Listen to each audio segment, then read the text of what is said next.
দুনিয়াটা একটা ব্যালেন্স সিস্টেমে চলে দাদা ভাই। হ্যাঁ, প্রথমেই জয়গুরু জানাই সব্বাইকে। এই ব্যালেন্স সিস্টেমের কথাটা কেন বললাম? অনেকে ইষ্টভৃতি নিয়ে অনেক টেরা-বেঁকা কথা বলে থাকেন।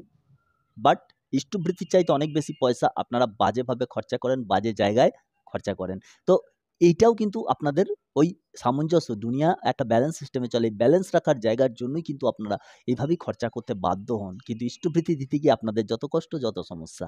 তো এইবার আসি মোদ্দা কথায়। তো দুনিয়া একটা ব্যালেন্স সিস্টেমে চলে। ব্যালেন্সের মতলব হচ্ছে দুনিয়াতে ভগবান সবকিছু দিয়ে রেখেছেন।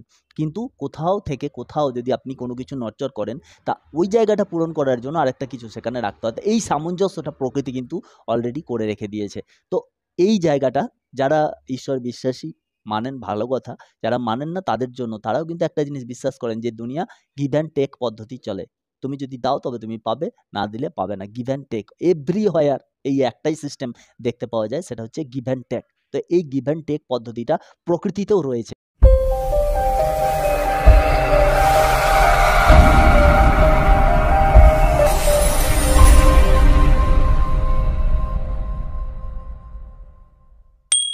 আর প্রকৃতির এই সিস্টেমটাকে অক্ষুণ্ণ রাখার জন্যই শ্রী ঠাকুর অনুকূলচন্দ্র একটা জরুরি পদ্ধতি আমাদের কাছে প্রেরণ করেছেন। সেই পদ্ধতিটাই হচ্ছে ইষ্টভৃতি। ইষ্টভৃতিটা কি? ইষ্টকে পালন করার একটা মহাপথ।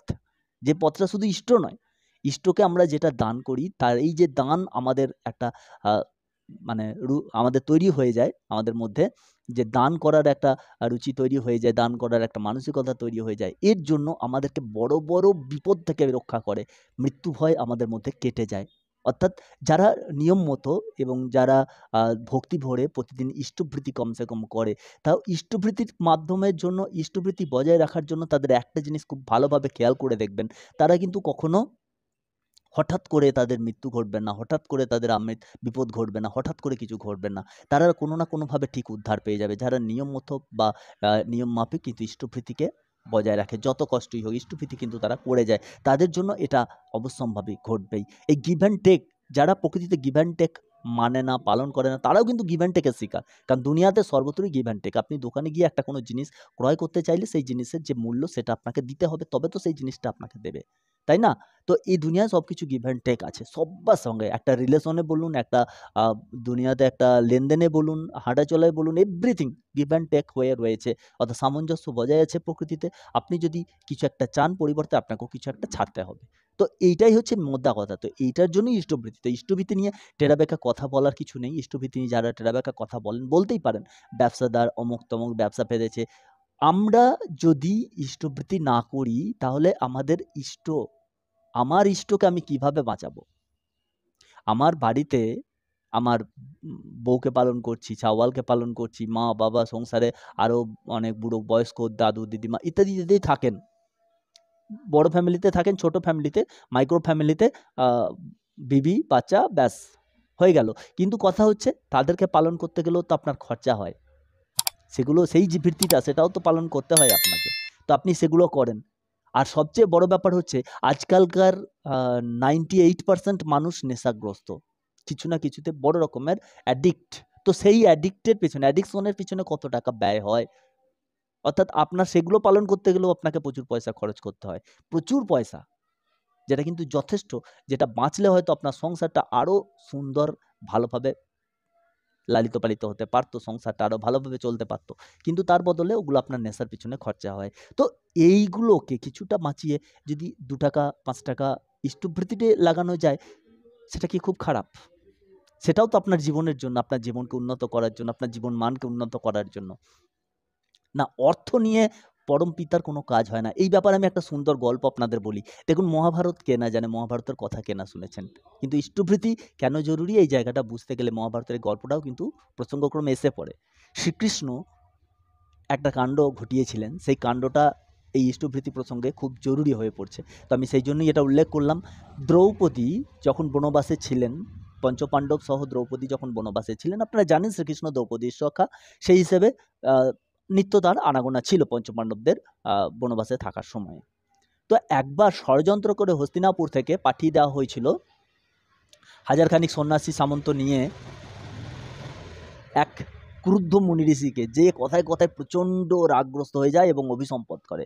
আর তিনি একদম সিদ্ধ পুরুষ, মুখ দিয়ে যা একবার বলে থাকেন তাই কিন্তু সাথ সাথ ঘটে যায়। তাই যাতে অভিসম্পদ করে পঞ্চপাণ্ডবকে ধ্বংস করে দেন, পঞ্চপাণ্ডবকে জ্বালিয়ে দেন, নষ্ট করে দেন, সেই উদ্দেশ্যেই তাদেরকে হঠাৎ করেই পাঠিয়ে দেওয়া হয় পঞ্চপাণ্ডবদের বনবাসের সময়ে।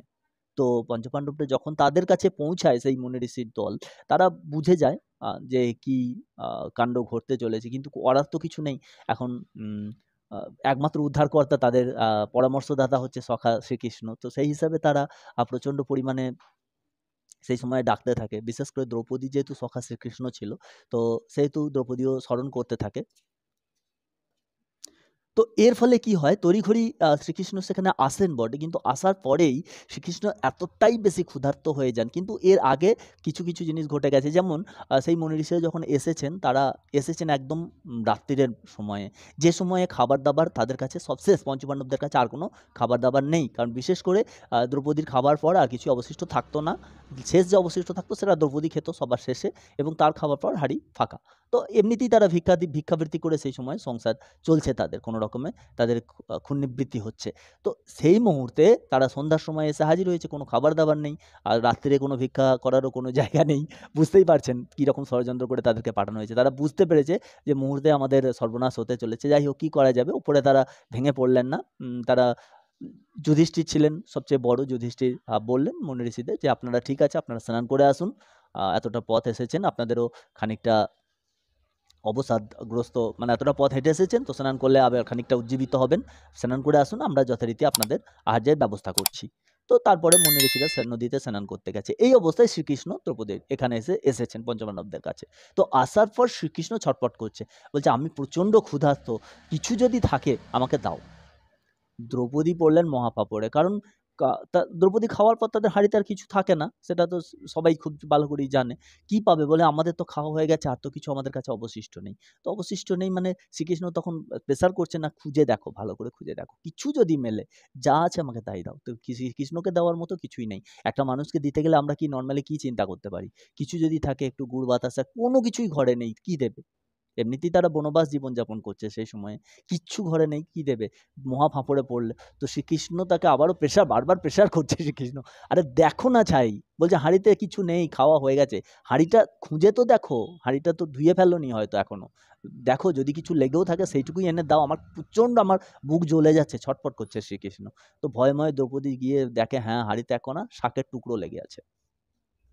যেখানে রান্না করছিল সেখানে শাকের টুকরো এক কোণা লেগে আছে। সেই শাকের টুকরোটা নিয়ে এসে শ্রীকৃষ্ণকে বলে, সখা, এইটুকুই পাওয়া গেছে খুঁটে। তাও ভয়ে ভয়ে বলছে, যদি কিছু বলে, শাকের টুকরো দিয়ে তো একটা মানুষের ক্ষুণ্ণবৃত্তি হতে পারে না। তো শ্রীকৃষ্ণ ওইটাই পরম আগ্রহ করে নেন, বলে, দাও দাও দাও দাও, জলদি দাও, জলদি দাও। ওইটা নেওয়ার পর এক গ্লাস জল খায়। তো সেই জল খাওয়ার পর শ্রীকৃষ্ণ একটা ঢেকুর তোলে, স্বস্তির ঢেকুর। তারপর মুচকি এসে বলে, যাও, হয়ে গেছে। যুধিষ্ঠিরকে বলে, তুমি নিশ্চিন্তে যাও, মুনি ঋষিদের ডাক দাও। যুধিষ্ঠির তো ভয়ে, উৎকণ্ঠায়, পঞ্চপাণ্ডবরা ভয়ে রয়েছে যে এটা কি, মানে কি হবে, ওই খাবার কোথায়? তুমি যাও না রে বাবা, ডাকতে বলছি তো, ডাক দাও তাদেরকে, বলো সব অ্যারেঞ্জমেন্ট হয়ে গেছে, আপনারা আসুন। তো গিয়ে দেখে কি, অর্ধেক তো তার শিষ্য সামন্ত, সেই মুনি ঋষির হাজারখানিক যা শিষ্য সামন্ত, তারা তো অর্ধেক গাছতলায় সব শুয়ে গেছে। আর বাকি যারা আছে জল থেকে উঠে কোনো ক্রমে তারাও সেই গাছতলায় জিরিয়ে বসে পড়েছে, শোয়ার উপক্রমেই আছে তারা আর কি। তো সেই মুনি ঋষি শ্রেষ্ঠ তিনি বলেন যে, না বাবা, আজকে আর আমরা যাব না, আমাদের সব পেট ভর্তি আছে, আজ আর আমরা কোনো কিছু খাবার আয়োজন করতে হবে না, তোমরা নিশ্চিন্তে থাকো। আর আমরা যেতেও পারবো না, আমরা এই গাছতলাতেই আজকে আশ্রয় নিলাম। ব্যাস, ওখান থেকে ফিরে এসে সংবাদ যখন পঞ্চপাণ্ডবকে দেয়, ব্যাস। এইবার ঘটনাটা বুঝলেন তো, ব্যাপারটা কি?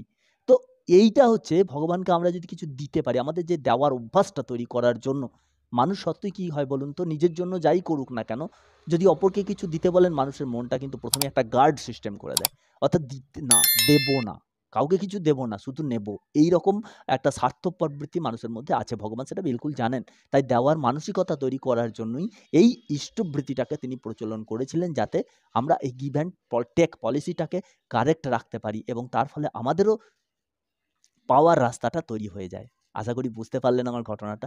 জয়গুরু, ভালো থাকুন, সুস্থ থাকুন, আনন্দে থাকুন, রসবশে থাকুন, এবং তিনিময় চ্যানেলের সাথে এভাবেই জুড়ে থাকুন।